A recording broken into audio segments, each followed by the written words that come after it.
मनोज जरांगे पाटील यांनी मराठा आरक्षणातील सगळे सोयऱ्यांचा अध्यादेश अंमलबजावणीसाठी राज्यभरात रास्ता रोकोची हाक दिली आहे। याच पार्श्वभूमीवर नांदेड अर्धापूर तालुक्यातील वसमत रोडवर रास्ता रोको आंदोलन करण्यात आले आहे।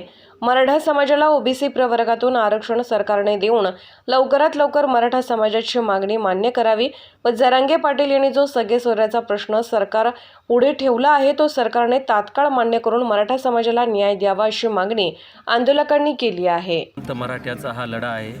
गेले 7 महिने झाले जरांगे पाटील हा लढा लढत असताना या सरकारनं वाशीला दिलेले जे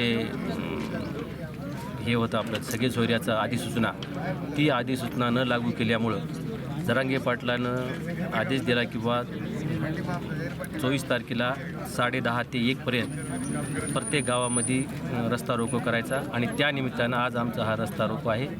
न्याय आणि हक्क मागण्याकरिता आम्ही मराठी रस्त्यावर उतरलेले आहोत।